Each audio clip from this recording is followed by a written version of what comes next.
Hey guys, welcome back to the channel. Today I got another update video today. I'm going back to Dark Magician this time. I made a lot of changes. The last time I did Dark Magician, it was more of a low budgeted version of the deck, but this one's more, it's on a higher budget, but it's much more competitive than it is last time. It's very consistent, and I'll show you some new Spice Tech cards that I decided to add, including the new Wee Witch's Apprentices, which I finally got in the mail today. So I'm really happy with these, But yeah, without further ado, let's get to it. So, since I did Blue Eyes last time, last week I figured I'd follow up with Dark Magician, but I wanted to do it sooner, but again, the Wee Witch's Apprentice took a while to come in, and yeah, you know how it goes. So starting off, you got 3 copies of Dark Magician. Much like Blue Eyes, you gotta start off with 3. It's as old as it is, it's just got a lot of support, and it's better if you run it at a full playset, of course. Next up, of course, you're going to be running 3 copies of Apprentice Illusion Magician. Amazing card. All it does is that it lets you discard 1 card from your hand, and you can special summon this card. And then you can add 1 Dark Magician from your deck to your hand. And also, during damage calculation, quick effect, if your other Dark Spellcaster battles an opponent's monster, you can either send this card from your deck to your hand, from your hand to the graveyard, or face up on the field to the graveyard, and that monster will gain 2,000 attack and 2,000 defense. So it's kind of a hand trap on its own as well, so that's pretty good. So it's basically this deck's version of Honest. But yeah, Apprentice Illusion, and the fact that it's not once per turn to special summon it by its effect is also really great, so that's why it's a really great card to run. Moving on, of course, you're going to be running 3 copies of Magician's Rod. Another amazing card because this card searches out your spells and traps. And also, if you activate a spell or a trap during your opponent's turn, while this card is in your graveyard, you can tribute 1 spellcaster monster, add this card from your deck from your grave back to your hand. So that's also a really good card. So you can basically recycle it later on. So yeah, Magician's Rod, definitely run that at 3. It's a great card to run as well. Moving on, we got 2 copies of Magician of Dark Illusion. Also a badass card. The fact that it's level 7 and it counts as Dark Magician while it's on the field, but his effect is amazing. So whenever you activate a spell or a trap during your opponent's turn, you can special summon this card from your hand. And if you activate a spell or trap while this card is on the field, you get to special summon 1 Dark Magician from your graveyard. So that's why it's a really great card, and the fact that you can use it for the benefits of Dark Magical Circle as well is great. But unfortunately, you cannot summon it through the effect of... Well, okay, let me rephrase that. If this card is in your hand but not Dark Magician, but you had Magician's Navigation set down on the field, you will not be able to summon it through that. You'd have to have the real Dark Magician. But then once you've summoned him, then you can bring this guy out after. But yeah, just because it was a common mistake back then. I don't know if people still find that do that, so that's why I had to point that out. And of course, decided to add this card to the deck just to give it more consistency. But we got 3 copies of Phantom Skyblaster. Reason being is because you're going to be doing a lot of special summoning, and there will be very little instances where you'll actually perform a normal summon. And out of all the normal summons you want to pull off besides Magician's Rod is Phantom Skyblaster. So in case if you didn't open up with the Magician's Rod, but you open up with this and an Apprentice Illusion, well, he can get you to first turn start you just Skuldred. So that's why it's a really great card to run. So I definitely recommend Phantom Skyblaster in this deck. And of course, by now you'll probably already notice I'm not running the Spellbook engine. I just prefer this engine. It's a little bit, to me, it's a little bit better, and again, far more consistent. Next up, we got to the hand traps, of course, 3 Veilers. Pretty self-explanatory, and I still think it's one of the best hand traps to play, alongside with our 3 Drone Lockbirds, and of course, 3 Ash Blossoms. So 9 hand traps in total. So, and these are the ones you definitely want to run. Drone Lockbird shuts down a lot of turns, and Ash Blossom, of course, can stun and affect Veiler, because you don't want cards like, let's say you're up against dinosaurs, you don't want that Overraptor to set off. Of course, he brings out Miscellaneous Horse, then there's no other way out. But overall, these are great cards to run. I definitely recommend them.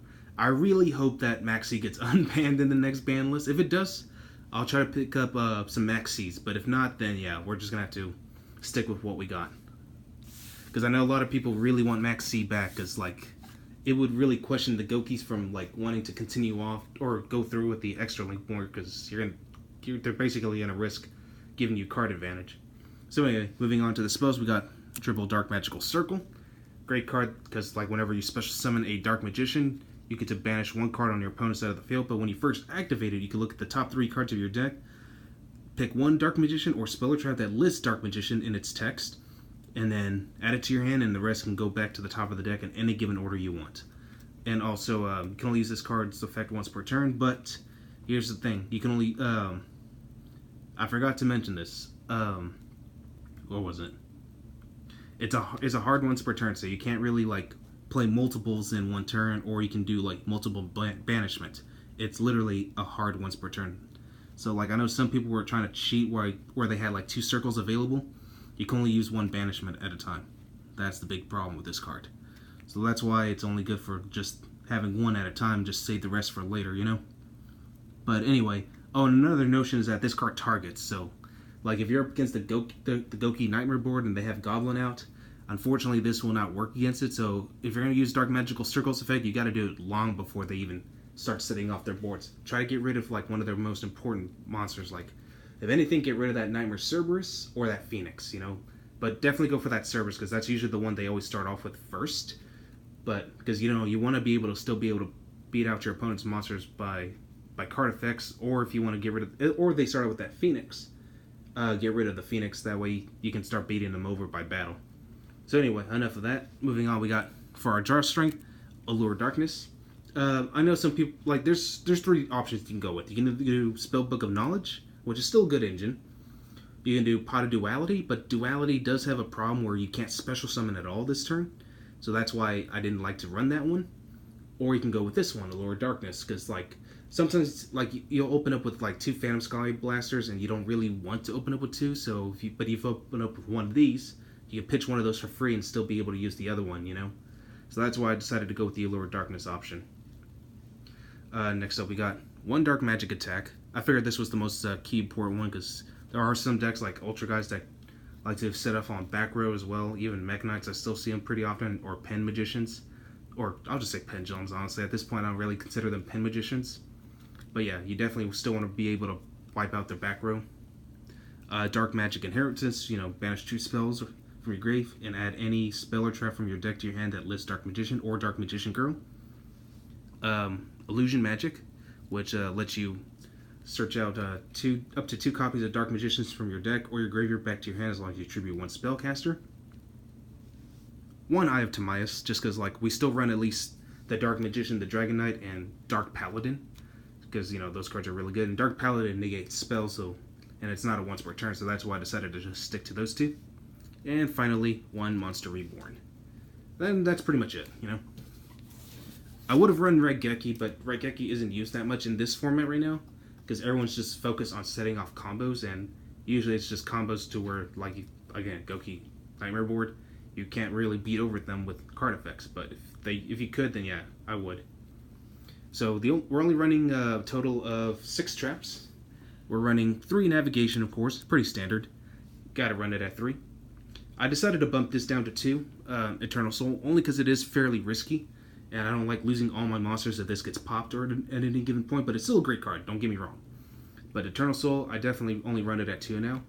And for the final trap, 1 copy of Eradicator, because all your Dark Magicians have 2,500 or more attack at least, and this card will really work well against that, because, like, now you can, like, destroy, like, spells, and normally spells is going to be the one you're going to want to call most of the time, especially against Sky Strikers. If you call spells, then they're pretty much done, because, like, they're not going to be able to use spells for nearly 3 turns. Now, of course, it does give you the disadvantage where, like, the more spells that they have in their grave, the stronger their monsters get, but as long as you can get them early enough, this card will definitely help you out. So that's why I just recommend at least 1 Eradicator. Alright, so let's move on to the extra deck. So starting off, we got 2 copies of Wee Witch's Apprentice. Just requires 2 dark monsters to summon, and it really helps out this deck a lot, because, like, you can give your Dark Magicians a big power boost by 500 attack and defense points, and weaken all light attribute monsters by 400 attack and defense points. So, yeah, great card. And it's real easy to make in this deck, so there's really no reason not to be able to make it. We got 1 Deco Togger, standard. Everyone, come on. Y'all were expecting that one, right? We got one Link Spider, just because like it does come in handy whenever it needs to be. Because like if you summon out Skyblaster and a Princess Illusion both on the same turn, you need to be able to generate one of those tokens into a spider. That way you can go into, sorry, you just Skull Dread, because you know, you literally get to draw 4 cards and just send 3 to the bottom of the deck, and you'll still pretty much have a full hand with that. And then the last of our links, one Summon Sorceress, which by the way is so ridiculously easy in this deck to make. It's just crazy, because you can literally special summon one spellcaster type monster on your opponent's side of the field, you know, using this effect, and it has to be in defense mode. And then target one face-up monster this card points to, special summon one monster from your deck in defense mode with the same type, but its effects are negated. But you just summon another Dark Magician because it doesn't have any effects, so that's why I decided to run this. So yeah, Summon Sorcerers, definitely a great card. And I actually got a chance to put this card deck into action. It's pretty busted. So the only 2 fusions, as I mentioned, with the Eye of Timaeus, are going to be running one Dark Magician, the Dragon Knight, just to protect your back room, and it's a dark type, so if Itches of Princess is out, you can give it a big power boost to 3,500 attack points, and one Dark Paladin, just because, you know, again, it negates spells, so you can just like discard one card, negate the spell, and it doesn't target, and yeah, it's just great. It also gains 500 attack points for every dragon that's in the graveyard, and we do run a couple dragons, Saryuja, and of course the Dark Magician, Dragon Knight, so that's why Dark Paladin's great. And by the way, I meant to say both field and graveyard of both players, so. Anyway, Xyz monsters, we got 2 Ebon Illusions, pretty standard, really great card. It's basically Dark Magical Circle and Navigation both in one card. You can detach one Xyz material, special summon one Spellcaster normal type monster from your hand or deck, and when a Spellcaster normal monster declares an attack, you can target one card on your opponent controls and banish it, so that's why it's so good, but it's once per turn. We got the one Ebon High Magician, just because it lets you play any one quick play spell from your hand or a regular trap from your hand during your opponent's turn by detaching one Xyz material, and this is not once per turn.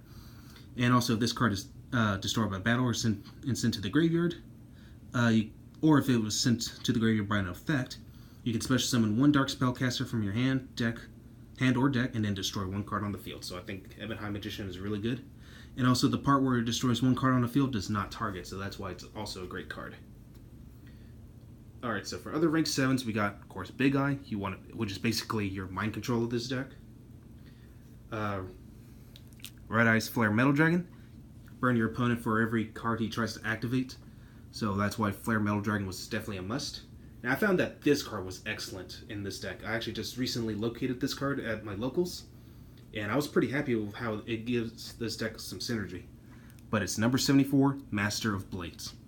For those who have never heard of this card, during either player's turn, when a card or effect is activated that targets this face-up card, you can detach one Xyz material from this card, negate the activation, and if you do, destroy that card, and then you can destroy one card on the field.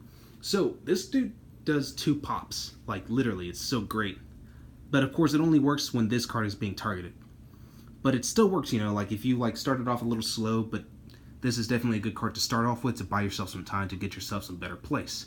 But yeah, number 74, Master of Blades, I thought was a great choice, and I'm pretty happy with its results. And the last card we have is Norito, the Moral Leader, which negates spells and traps by detaching one Xyz material, and easy to make as long as you have 2 Princess Illusion Magicians out in one turn. So anyway, that's all I got for you guys today. I hope you guys enjoyed this video, and I'll catch you guys again next time.